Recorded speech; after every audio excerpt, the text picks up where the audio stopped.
Moltes gràcies, Carolina, i també Maria. I ara estic acompanyada de Javi Miró, meteoròleg de la casa. Javi, com ve l'oratge? Perquè ja tenim canvis, les temperatures aquestes primaverals que hem gaudit, ja adeu, no? S'acaben, baixen les temperatures per a demà. Es notarà una baixada destacable de les temperatures, de fet cauran entre 4 i 6 graus respecte a les màximes d'avui, però sobretot cap a l'interior, que és on estan pujant estos dies el termòmetre. De fet, avui ha sigut una jornada, de nou, molt pareguda a la d'estos dies passats, núvols baixos al litoral, més sol cap a l'interior i més calor a l'interior. Demà sí que baixen aquestes temperatures a tot arreu, però en especial cap a l'interior, perquè ens arriba una massa d'aire fred. Si podem tornar darrere al mapa de previsió, que m'he colat una miqueta, veurem com... Volem saber els pròxims dies. Demà serà una jornada caracteritzada per estos núvols. Núvols abundants pràcticament a tot el territori, precipitacions a partir de mig matí que podrien caure sobretot en punts de les comarques centrals. La Safor, la Marina Alta, la Vall d'Albaida, el Comtat, inclús la Ribera Alta. Atenció a aquest vent de component marítima, vent de gregal, que acumularà tota aquesta nuvolositat i sobretot més ullades de sol cap al sud. I hem pintat una novetat, que són la calitza, pols en suspensió que ens arriba a partir de demà i fins a dimecres o dijous. Però, de moment, demà començarà a entrar esta calitza pel sud. De vesprada, com pots comprovar, continuen sense canvis, molts núvols, vent de component marítima que acumularà humitat i nuvolositat, inclús precipitacions en punts de les comarques centrals, i podrien tindre algun ruixat, sobretot cap a l'interior del terç nord. Així que, bé, precipitacions probables demà hi ha en algunes comarques. O sigui, fred, pluja... Vale, així tenim dissabte, però ens interessa ja diumenge. Estem primer dia de falles, de mascletà, a tots ens preocupa, també la galania de Castelló. Però què passarà? Diumenge continuem sense canvis, continuem amb aquestes temperatures per a demà, abans que res, que m'ho havia saltat abans, baixen. I aquests dies, cap a l'interior, per exemple, a Sorita, als Ports, avui han marcat una temperatura màxima de 23 graus. Morella, 19-20, per a demà es preveu una màxima d'11 graus. O sigui, és un descens tèrmic prou pronunciat. Al litoral, com podem comprovar, pràcticament no es nota aquesta baixada de temperatures i continuem sense canvis, però és que així al litoral portem una setmana de temperatures prou fresquetes.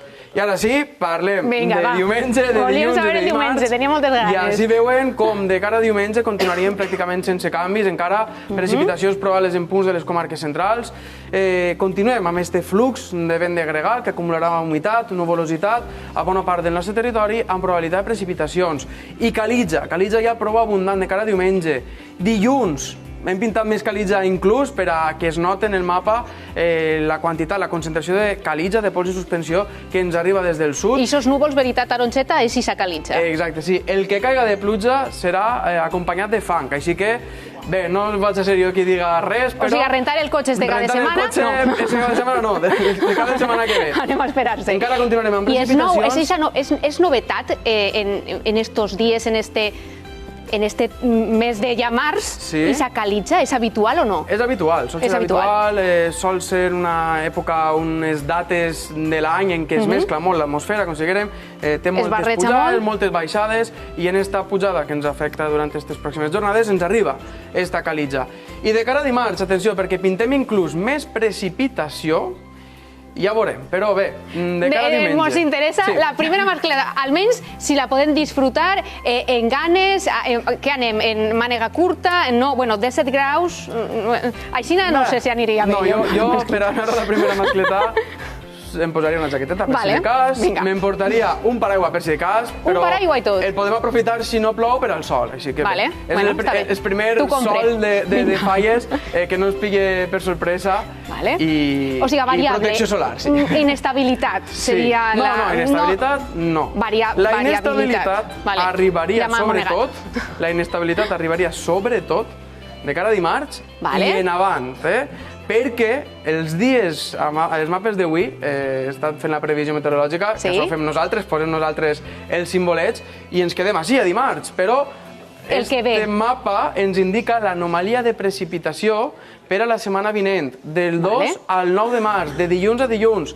I aquests tons de color verd ens indiquen que els mapes més a llarg termini ens indiquen que estaríem parlant d'una setmana amb anomalia setmanal de precipitació. Això què vol dir? Que esperem més precipitació del que és habitual per a aquesta setmana climatològicament parlant. Comparada en altres anys, vols dir? Exacte. Com es veu això? Què és el que hem vist els meteoròlegs ara fent la previsió meteorològica? Hem vist un despenjament d'aire fred en altura, una dana, que s'aïllaria cap a la zona sud, cap a la zona inclús de les Illes Canàries, de cara a dimarts i dimecres, i després tendria a retrocedir una miqueta cap al nord. Quedaríem durant unes hores en la part davantera d'esta dana i registraríem, sembla, precipitacions destacables dijous i després per a dissabte i per a diumenge. Estem parlant de que es podria gestar... Per a primer ja cap de setmana també gran de falles o previ, que n'hi ha molts actes. Es podria estar gestant un temporal destacable de precipitacions per a tractar-se el mes de març. Així que bé, cal veure l'evolució d'estos mapes, però de moment, a dia d'avui, ens indiquen això. I s'ha d'anar, sempre que escoltem aquesta paraula, sentim aquesta por, aquesta incertesa. Serà molta pluja acumulada, molt abundant? A veure, danes n'hi ha moltes. Sí. Esta dana sí que sembla que podria formar temporal, que estaria una miqueta més organitzada i les precipitacions sí que podrien estar ser una miqueta més fortes, més intenses, més organitzades i més generals. El que passa és que estem a mes de març, just és quan el mar Mediterrani, la superfície del mar, es troba a una temperatura més baixa, ara mateix està entre 13 i 14 graus, i clar, això resta potencial a aquestes precipitacions. Tot i això, estem parlant que els últims anys hem tingut mes de març amb precipitacions molt destacables. Així que bé, podríem estar parlant d'una setmana, esta setmana, que fora de precipitacions, i precipitacions inclús intenses. Tot això a partir de dijous, sobretot. De dijous a diumenge. Volem anar més enllà. Ja sé que estem a molts dies, però vol dir que si plou així ja no plourà en falles? Creuem els dits. Què vols dir? Creuem els dits, però tenim el mapa de la setmana següent, del 9 al 16 de març, i este és el panorama. Així veiem la península Ibèrica, la península itàlica, fins i tot la zona dels Balcans, amb menys precipitació del que és habitual, però si ens fixem, vaig a manejar una miqueta, apuntem en això. Si ens fixem, veiem com el litoral mediterrani encara apuntaria una miqueta d'anomalia positiva de precipitacions. Què ens parla això? Que encara podríem estar amb un flux de component marítim així a la façana mediterrània i encara amb precipitacions no tan quantioses, però sí amb més núvols i amb més humitat. Això encara queda molt, la incertesa és molt gran, són mapes de previsió a llarg termini, a llarg plaç, i ja sabem, les previsions meteorològiques a més de 2 o 3 dies varien molt, i més si entra en joc, si entra en escenari una dana. Així que bé, cal veure l'evolució, seguir les previsions de l'oratge d'apunt. Estarem molt pendents i, sobretot, després d'aquest anunci de l'Ajuntament de València, recordem que quedarien suspesos actes a l'aire lliure quan hi hagi alerta taronja. Què creus que passarà? Què n'en dir? No ho sabem, no ho sabem. Què demos dir? Això és tema ja d'emergències. Ara s'ha d'actuar de forma diferent al que es va fer en la dana. Hem après alguna cosa, així que bé. Hem après molt, és veritat, i enguany s'ha instaurat aquest protocol per tal d'evitar incidents que puguen passar en actes tan multitudinaris com els de l'ofrena, que estem desitjant tots, com Carmen també, que no ploga aquest dia ni ningú de les falles per a disfrutar-les.